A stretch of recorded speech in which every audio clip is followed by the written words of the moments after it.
Sleepy classes के सारे subject. मुझे पता चला था कि sleepy classes sleepy classes sleepy classes sleepy classes sleepy classes sleepy classes sleepy classes sleepy classes मेरा स्लीपी के साथ इंटरेक्शन हुआ। Sleepy classes sleepy classes I completely relied on your channel. Sleepy की वीडियोस भी देखी है। Sleepy classes sleepy classes is one of those मतलब institution जहाँ पे सभी टीचर अच्छे हैं।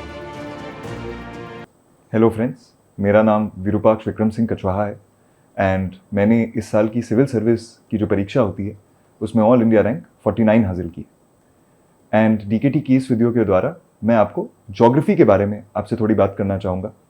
ज्योग्राफी क्यों एक इम्पॉर्टेंट सब्जेक्ट है यूपीएससी की जर्नी में, ज्योग्राफी कैसे पढ़ें, उससे किस प्रकार के सवाल आते हैं, कंटेम्प्रेरी टाइम्स में क्या चेंजेस देखने को मिले हैं ज्योग्राफी में, एंड फाइनली एक फाइनल सेगमेंट की एनसीईआरटी की जो एक कंपेंडियम है जो मैं और मेरे कुछ सर्विसमेट्स और बैचमेट्स लेके आ रहे हैं, उसका क्या रोल हो सकता है आपकी प्रिपरेशन को एनहांस और इम्प्रूव करने में। तो ज्योग्राफी फ्रेंड्स अगर आप देखें एक काफ़ी इंपॉर्टेंट एक कोर सब्जेक्ट है यूपीएससी सिविल सर्विसेज की प्रिपरेशन में। प्रीलिम्स में अगर आप देखें तो ज्योग्राफी से काफ़ी ज़्यादा सवाल आ रहे हैं, बोथ कंसेप्चुअल सवाल आ रहे हैं एंड फैक्चुअल सवाल आ रहे हैं। कंसेप्चुअल सवाल जैसे ओशन करंट्स का क्या रोल होता है ग्लोबल क्लाइमेट में, ग्लोबल विंड सिस्टम्स जो हैं, जो क्लाइमेटोलॉजी का एक चैप्टर है, वो कैसे इम्पैक्ट करती हैं काफ़ी चीज़ों को, एंड इवन फैक्चुअल सवाल यूपीएससी में देखने को मिलते हैं जैसे कि कौन सी कौन सी कंट्री को बॉर्डर करती है, कौन सी कंट्रीज़ एक दूसरे को बॉर्डर करती हैं, रिवर्स कहाँ से फ्लो करती हैं। So both a mix of factual as well as conceptual questions जो हैं हमें प्रीलिम्स में ज्योग्राफी में देखने को मिलते हैं। मेंस की तरफ अगर हम चलें तो ज्योग्राफी जो है उसने पिछले 5 सालों में अपना जो डिफ़िकल्टी लेवल है उसमें काफ़ी ज़्यादा एक इंक्रीज़ देखा है। काफ़ी लोगों ने ये भी ऑब्जर्व किया कि जो सवाल पहले ज्योग्राफी ऑप्शनल के पेपर में आते थे वैसे ही सवाल अब GS1 जिसमें ज्योग्राफी इंक्लूडेड है उसमें वैसे ही सवाल आने लग गए हैं। जैसे कि आप ऑफकोर्स ये पढ़ेंगे कि रॉक्स के क्या टाइप्स हैं, बट उसके अंदर प्राइमरी रॉक्स के क्या टाइप्स हैं जनरली ये स्टूडेंट्स नहीं पढ़ते हैं। सिमिलरली फ्योर्ड्स जैसे थोड़े एंसिलरी या फिर टॉपिक्स जो मेन स्ट्रीम में नहीं हैं उनसे भी डायरेक्ट सवाल अब ज्योग्राफी में आने लग गए हैं, जो एक ज्योग्राफी को थोड़ा कठिन बनाते हैं both to prepare as well as to answer questions in both prelims and mains. So geography के लिए the best source of course are the NCERTs. सारे स्टूडेंट्स यही और टॉपर्स यही बात करते हैं कि 11th और 12th की एनसीईआरटीज जो हैं ज्योग्राफी के लिए they are a prerequisite. ऐसा 2 रीजन्स की वजह से है। सबसे पहला कि जो टॉपिक्स और जो कंटेंट मेंशन्ड है एनसीईआरटीज में specially of 11th and 12th, ज़्यादातर जो सवाल हैं उन्हीं टॉपिक्स और उसी कंटेंट के अराउंड रिवॉल्व करते हैं, उससे बाहर ज़्यादा डिविएशन नहीं मिलता। एंड सेकेंडली जो कंटेंट दिया गया है उससे ज़्यादातर जो PYQs हैं वो सॉल्व किए जा सकते हैं। This makes the NCERTs of 11th and 12th a very important resource for countering geography. परंतु ज्योग्राफी की जो एनसीईआरटीज हैं उनमें स्पेसिफिकली मेरे को एंड और जो मेरे फेलो एस्पिरेंट्स हैं जिनसे मैंने बात की उनको 2 प्रॉब्लम्स फेस करने को मिलती हैं। सबसे पहला कि 11th और 12th की जो एनसीईआरटीज हैं वो आपसे एक pre requisite understanding of basic concepts demand करती है, और हमारे जैसे काफ़ी सारे ग्रेजुएट्स जिनका कोई ताल्लुक नहीं रहा है ज्योग्राफी से सिंस देयर स्कूलिंग डेज, उनको वो कॉन्सेप्ट्स भी पता नहीं होते। एंड इसीलिए ज्योग्राफी एक अकेली किताब है जिसके लिए मैं रिकमेंड करता हूँ स्टूडेंट्स को कि वो 11th और 12th से पहले की भी एनसीईआरटीज पढ़ सकते हैं अगर उनको कॉन्सेप्चुअल अंडरस्टैंडिंग और ज़्यादा चाहिए।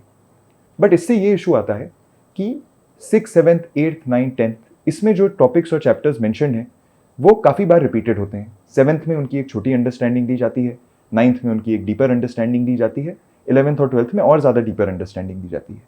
इसकी वजह से काफ़ी बार आप सेम कंटेंट बार बार पढ़ते रहते हैं, जो आपकी प्रिपरेशन की एफिशिएंसी जो है उसको काफ़ी रिड्यूस कर देता है। एंड यूपीएससी एक ऐसा एग्जाम है जिसमें काफ़ी स्टूडेंट्स फर्स्ट अटेम्प्ट दे रहे हैं 2 साल से पढ़ के, काफ़ी स्टूडेंट्स 4th और 5th अटेम्प्ट में 5-6 साल से पढ़ के दे रहे हैं।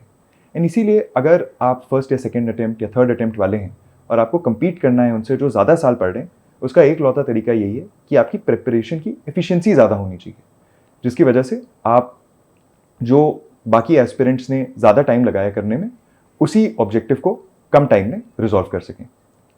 इसी पर्पस को सेटिस्फाई करने के लिए मैंने और कुछ मेरे बैचमेट्स ने मैग्रॉ हिल के साथ एक एनसीईआरटी कंपेंडियम लाने का निर्णय लिया है। एंड इसके वेरियस एडवांटेजेस अभी मैं आपको बताता हूँ। फर्स्टली 11th एंड 12th की एनसीईआरटी जैसे मैंने बताया वो थोड़ी सी आपसे अंडरस्टैंडिंग पहले से अज्यूम करती है कि आप में होगी, क्योंकि एक स्कूल स्टूडेंट लगातार ज्योग्राफी पढ़ते हुए आ रहा है 6 से 10th, तो ऑफकोर्स 11th 12th में उसको एक अंडरस्टैंडिंग होगी। बट क्योंकि हमारा जो रिलेशन है ज्योग्राफी से वो काफ़ी सालों से बंद हो चुका होता है, इसीलिए हमें वो अंडरस्टैंडिंग नहीं होती। इसीलिए जो हमारी एनसीईआरटी कंपेंडियम है उसमें बोथ फ्रॉम 6 to 12 एक बेसिक अंडरस्टैंडिंग से एक advanced understanding of a topic एक सिंगल चैप्टर में आपकी दी हुई है।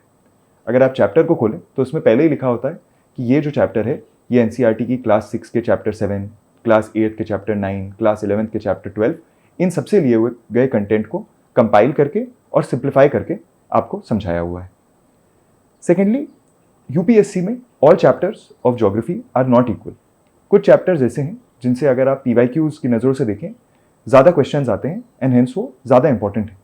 वो चैप्टर्स हो गए क्लाइमेटोलॉजी हो गया, about global wind systems, El Nino etcetera. Oceanography हो गया, about layers of the ocean, about salinity of the ocean, about temperature of the ocean, about ocean currents of course.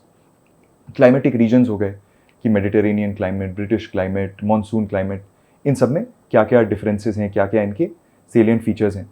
And not only in physical geography, human geography भी अगर आप देखें तो उसमें agriculture, specifically कौन से क्रॉप्स किस soil में उगते हैं, उनको किस तरीके के न्यूट्रिएंट्स चाहिए होते हैं, उनको रेनफॉल कितनी चाहिए होती है और वो किन स्टेट्स में प्रोड्यूस होते हैं, ये सारी टाइप की चीज़ें काफ़ी ज़्यादा आती हैं।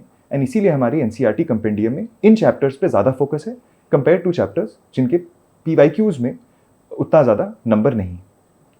Third issue specifically human geography में ये आता है कि एनसीईआरटीज़ में जो डेटा दिया हुआ है about food grain production, about farming, about soil health etcetera, ये काफ़ी आउटडेटेड हो चुका है। एंड इसीलिए हमने अपनी कंपेंडियम में इस सारे डेटा को अपडेट करते हुए from government sources of course आपके लिए लाने की कोशिश की है।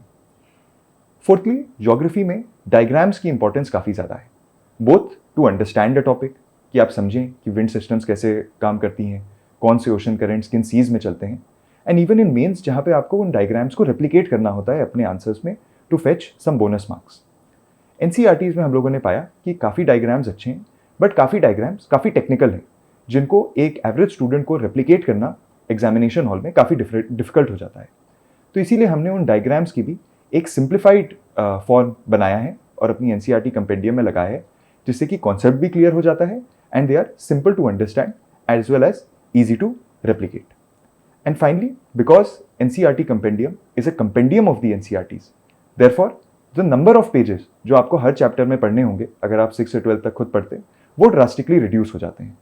And time saving in UPSC preparation is extremely essential, क्योंकि जो आपका टाइम सेव होता है वो आप प्रैक्टिस के लिए यूज़ कर सकते हैं, एमसीक्यूज़ के लिए, आंसर राइटिंग के लिए, स्ट्रैटेजी वीडियोज़ देखने के लिए यूज़ कर सकते हैं और ऐसे एरियाज़ में उसको डाल सकते हैं उस टाइम को जो आपके वीक एरियाज़ हैं और उनको स्ट्रॉन्ग बना सकते हैं।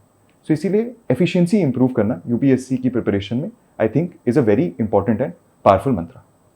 सो क्विकली रिकैपिंग, जो भी लर्निंग्स थी हमारी इस वीडियो में वो ये थी कि ज्योग्राफी एक कोर सब्जेक्ट है, उसके क्वेश्चंस प्रीलिम्स एंड मेंस में आते हैं बट अब स्लाइटली टफर साइड में हो रहे हैं। Source, the best source of course is NCERTs, क्योंकि उसमें कंटेंट जो है वो काफ़ी अच्छा है, उससे डायरेक्टली आपको पीवाईक्यूज़ को सॉल्व करने का भी अपॉर्चुनिटी मिलती है, बट वो एक नॉलेज प्री-अज्यूम करता है एंड सेकेंडली काफ़ी टेक्निकल हो जाता है कुछ पॉइंट्स पे, जिसके लिए आपको थोड़ी ज़्यादा अंडरस्टैंडिंग की ज़रूरत होती है। इन्हीं प्रॉब्लम्स को सॉल्व करने के लिए हम लोग एक एनसीईआरटी की कंपेंडियम लिए आ रहे हैं, जिसमें आपको ज़्यादा एक्सप्लेनेशन मिलेगी, आपका एफिशिएंसी इंप्रूव होगा, डायग्राम्स आपको ज़्यादा simple and easy to replicate मिलेंगे एंड ये आपकी प्रिपरेशन को काफ़ी ज़्यादा मेरे व्यू में इंप्रूव कर सकते हैं। फाइनली, टीकेटी की टीम को thank you to allow me this opportunity to bring forth this book to you and also share my learnings about geography. Keep learning and all the best.